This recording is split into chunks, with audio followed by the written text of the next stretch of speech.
नमस्कार किसान साथियों, आप सारे किसान भाइयों के लिए आज से लगभग 8-10 दिन पहले बीटी कॉटन की इस साल जो सबसे बेहतरीन वैरायटी हो सकती है उन वैरायटीज के बारे में मैंने पूरा डिटेल में वीडियो दिया और बहुत सारे किसान भाइयों के बाद में सवाल आए कि जो भी बीटी कॉटन की वैरायटी की सिफारिश की गई है ये अच्छी है और लास्ट ईयर भी हमें इन वैरायटीज के लगाने के बाद अच्छी पैदावार मिली है। और कई सारे किसान भाइयों ने यह भी सवाल किया कि बीटी कॉटन की जो खेती है उसके अंदर कौन सी खाद इस्तेमाल करी जाए जिससे उत्पादन के अंदर बढ़ोतरी हो। तो ये जो मैं वीडियो शूट कर रहा हूं किसान भाइयों, ये वीडियो मैं सिर्फ आपको खाद के बारे में सिफारिश करने के लिए शूट कर रहा हूं और इस वीडियो के अंदर मैं 2 तरीके की सिफारिश करूंगा या रिकमेंडेशन दूंगा फर्टिलाइजर के बारे में। एक रिकमेंडेशन होगी जो Punjab agriculture university BT cotton के लिए अपनी पैकेज एंड प्रैक्टिस के हिसाब से देती है और एक जो हमारी फर्टिलाइजर की रिकमेंडेशन रहेगी, जो खाद की सिफारिश रहेगी, वो हमारे उन स्पेशल किसानों के लिए रहेगी जिन्होंने इस साल हरियाणा के अंदर 700 एकड़ में आईएनएम तकनीक के हिसाब से और आईपीएम तकनीक के हिसाब से अपने अपने खेतों के लिए बीटी कॉटन के लिए 1.5 ट्रॉली प्रति एकड़ के हिसाब से गोबर का खाद तैयार करवाया है। अगर मोटा मोटा हम लोग बात करें किसान भाइयों, तो पंजाब एग्रीकल्चर यूनिवर्सिटी जो रिकमेंडेशन देती है फर्टिलाइजर के बारे में, उसमें सबसे पहला यूरिया के बारे में बताती है कि किसान जो है वो बिजाई से लेके और कटाई तक जो 150 दिन का ये बीटी कॉटन का जीवन चक्र है, इसके अंदर 90 किलो यूरिया प्रति एकड़ के हिसाब से इस्तेमाल करे। डीएपी के लिए सिफारिश करती है पंजाब एग्रीकल्चर यूनिवर्सिटी के प्रति एकड़ डीएपी जो है वो 27 किलो जाना चाहिए। और जितने भी किसान भाई डीएपी नहीं डालना चाहते या डीएपी डाल के बीटी कॉटन की खेती नहीं करना चाहते,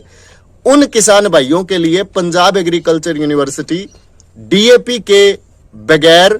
सुपर डालने की सलाह देती है, यानी सिंगल सुपर फॉस्फेट, और उसकी मात्रा है 75 किलो प्रति एकड़। ये मोटा मोटा रिकमेंडेशन है बीटी कॉटन लगाने वाले किसान भाई के लिए। इसके बाद पंजाब एग्रीकल्चर यूनिवर्सिटी ये भी कहती है कि जितने भी किसान भाई बीटी कॉटन लेके जा रहे हैं और उन खेतों के अंदर बीटी कॉटन की बिजाई कर रहे हैं जिनकी जमीनें लाइट सोयल की कैटेगरी में आती है, यानी अड़की जमीनों की कैटेगरी में आती है, जिसमें बालू रेत की मार है, उन खेतों के अंदर लगभग 20 किलो एमओपी यानी म्यूरेट ऑफ पोटास प्रति एकड़ के हिसाब से जाना चाहिए और उसके साथ में 10 किलो जिंक सल्फेट जो है 21% के फॉर्मुलेशन में वो जाना चाहिए। इसके अलावा Punjab agriculture university magnesium sulphate 25 kilo प्रति एकड़ के हिसाब से डालने की भी सिफारिश जो है वो करती है बीटी कॉटन के लिए। लेकिन एक आईएनएम तकनीक है, आईएनएम का मतलब है इंटीग्रेटेड न्यूट्रिशन मैनेजमेंट, यानी साम दाम दंड और भेद, वे सारे तौर तरीके जिन तौर तरीकों का इस्तेमाल करके जो अपना किसान भाई है वो किसी भी फसल के अंदर हर एक प्रकार के पोषक तत्वों की जो पूर्ति है वो अकेली रासायनिक खाद पे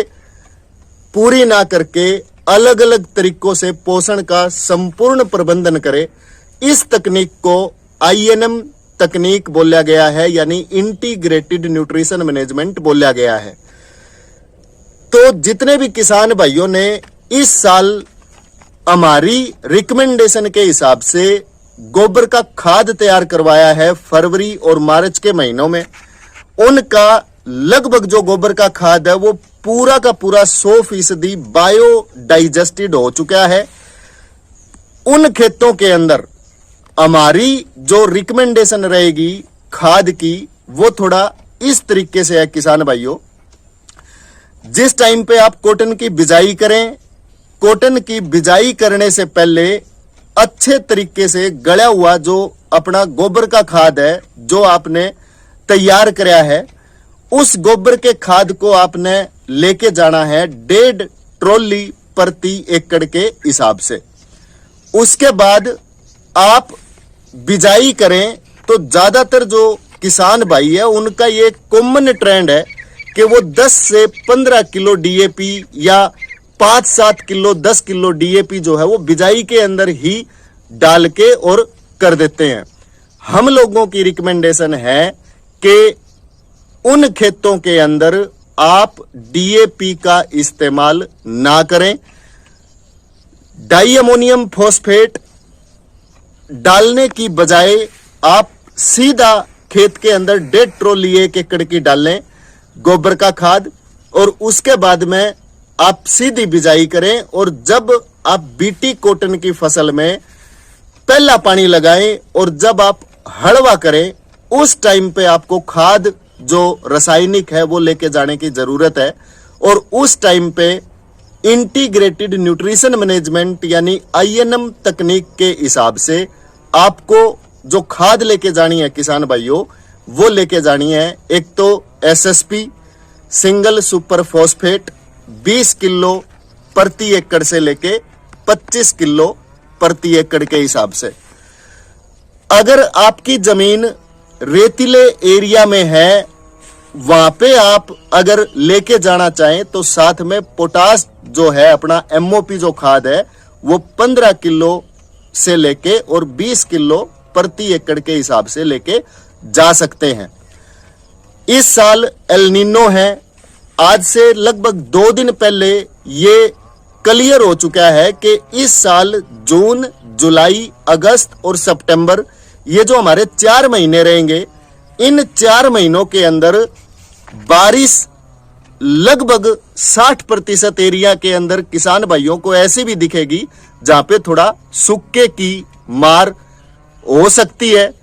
जून के लास्ट सप्ताह में जाके हरियाणा, पंजाब, राजस्थान,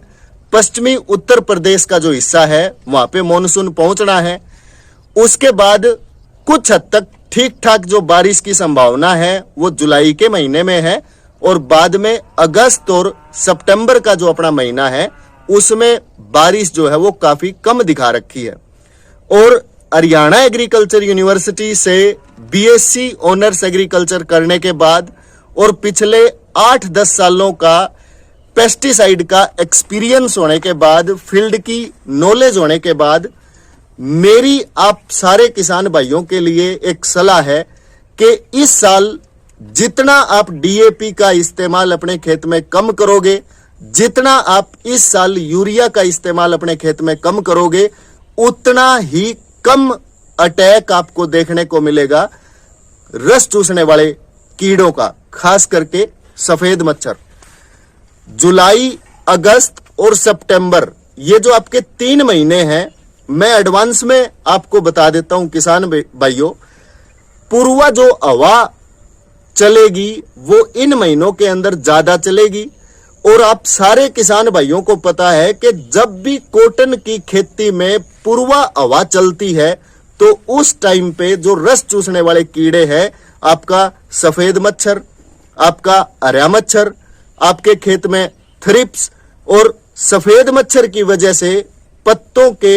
ऊपर जो कालापन बनता है यानी जो सूटी मोल्ड फंगस बनती है, जो पत्ते चिपचिपे हो जाते हैं, वो जो समस्या है। और उसके बाद सफेद मच्छर की वजह से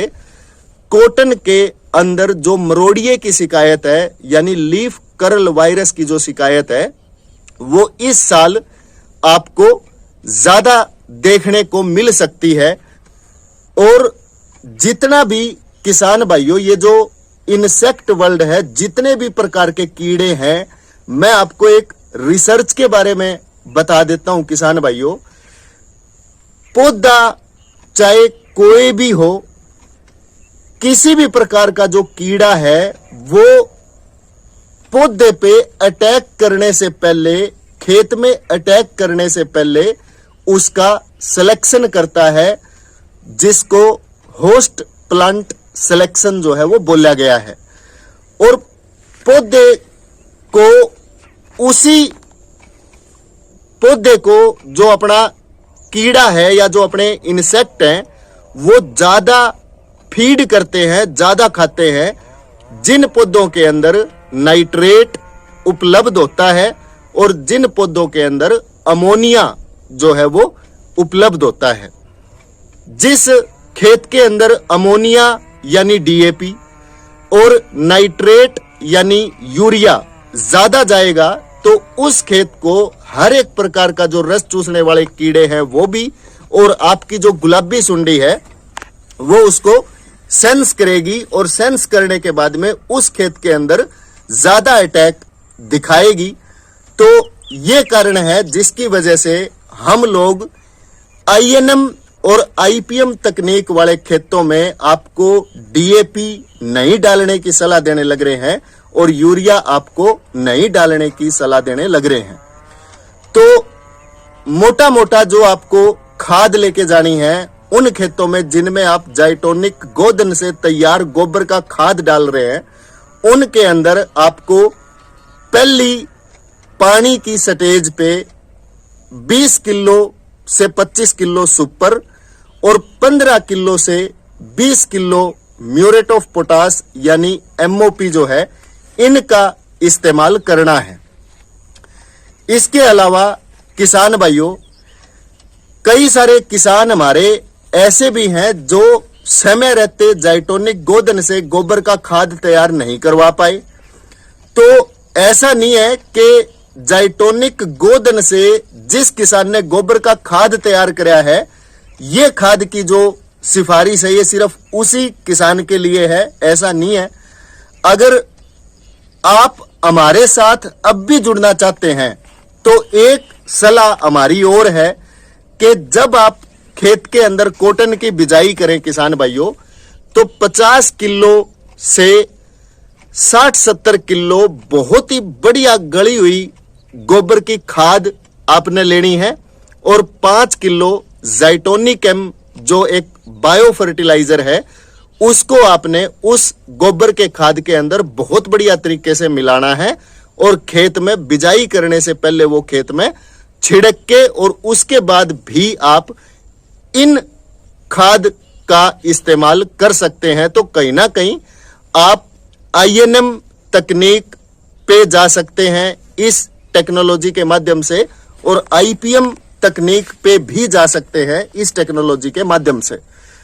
रही बात यूरिया की किसान भाइयों,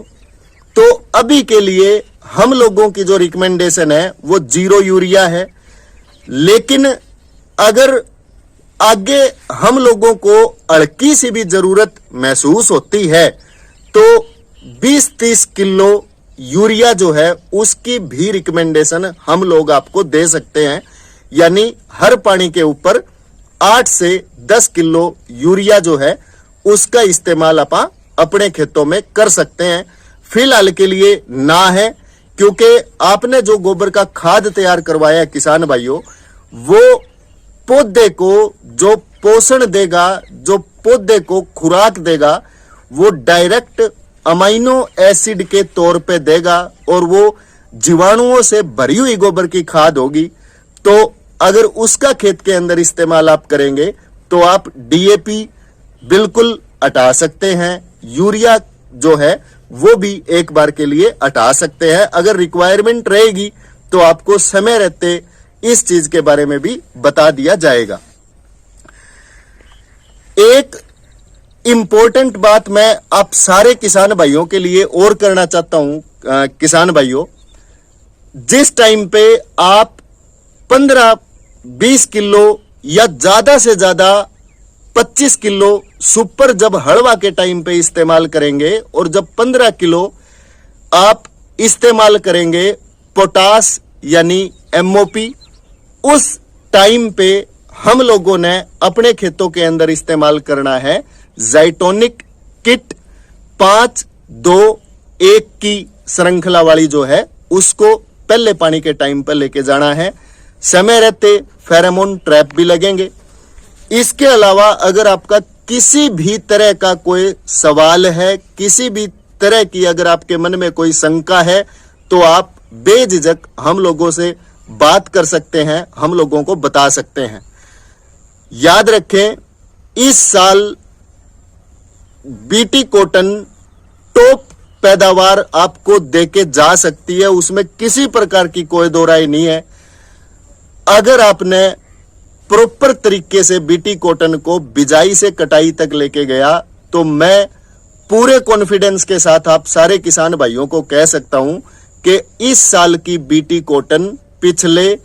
2020 से लेके रिकॉर्ड तोड़ पैदावार आपको आपके खेत में दे सकती है। सिर्फ एक ही बात का ध्यान रखना है कि अगर आपके खेत में आप कोई भी अगर 1 रुपया अगर लगाते हैं, तो वो 1 रुपया लगाने से पहले आपने हर एक चीज को अच्छे तरीके से समझना है और उसके आधार पे ही आगे आपने खेती में पैसा लगाना है या खेती के अंदर इन्वेस्ट करना है। मेरे साथ इतने लंबे समय तक बने रहने के लिए किसान भाइयों, आपका बहुत बहुत तहे दिल से धन्यवाद। जय हिंद, जय भारत, जय किसान। एक प्रयास हम लोगों ने और भी किया है किसान भाइयों, गांव चूड़ी के अंदर। ये जो खेत है, ये मेरे एक बड़े जिगरी दोस्त और मेरे किसान संदीप भाई का है।